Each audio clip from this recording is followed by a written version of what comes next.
Hello everyone, সবাই কেমন আছো? আমি অনেক ভালো আছি। আর সৌমিস কিচেনে সবাইকে অনেক স্বাগত। আজকে আমার রেসিপি হলো সজনের ডাঁটার ভর্তা বা সজনের ডাঁটার বাটা।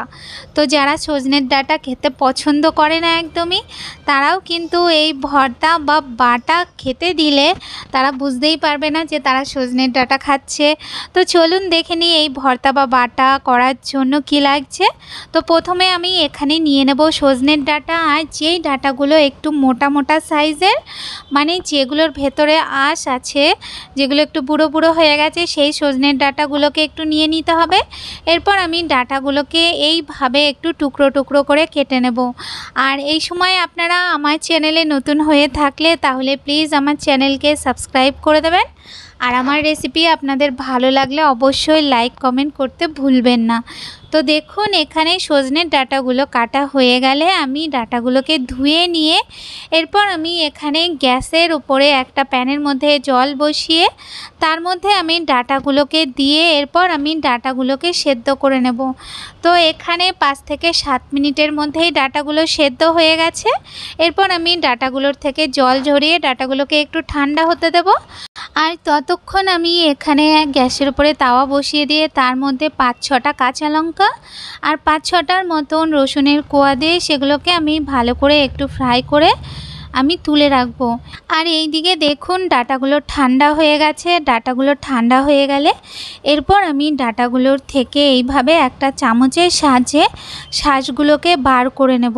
তো এইভাবেই আর সব ডাঁটার থেকে আমি শাঁসগুলোকে বার করে নেব। এই যে দেখুন, শাঁসগুলোকে এইভাবে বার করে নিয়ে এরপর আমি যেই রসুন আর লঙ্কাটা ভেজেছিলাম তার মধ্যে আমি ডাঁটার শাঁসগুলোকে নিয়ে ওর মধ্যে আমি দিয়ে দেব হাফ চামচের মতন একটু সাদা সর্ষে আর হাফ চামচের মতন একটু কালো সর্ষে। এরপর আমি এটাকে পেস্ট করে নেব।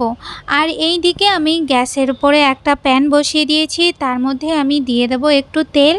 তেলটা একটু গরম হলে এরপর আমি ওর মধ্যে দিয়ে দিচ্ছি কালো জিরে ফোড়ন।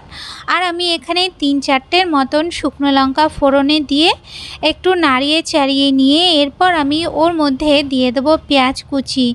এখানে আমি 2টো মিডিয়াম সাইজের পেঁয়াজকে কুচি করে নিয়েছি, সেটা দিয়ে দিয়েছি।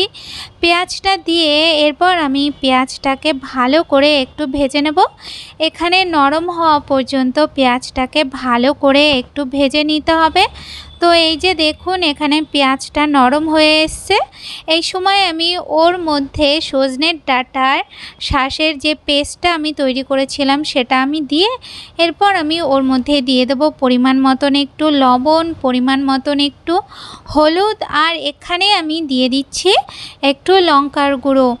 তো লঙ্কার গুঁড়োটা দিয়ে এরপর আমি একটু নাড়িয়ে চাড়িয়ে দেব।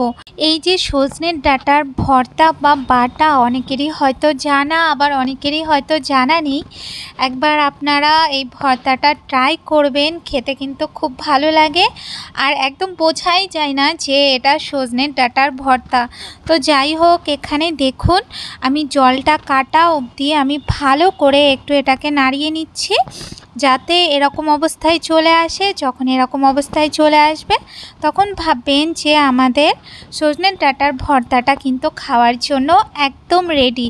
তো রেসিপিটা আপনাদের ভালো লাগলে অবশ্যই ট্রাই করবেন আর আমাকে কমেন্ট করতে আর লাইক করতে ভুলবেন না। সবাই সুস্থ থাকবেন, ভালো থাকবেন। দেখা হচ্ছে নতুন রেসিপির সাথে।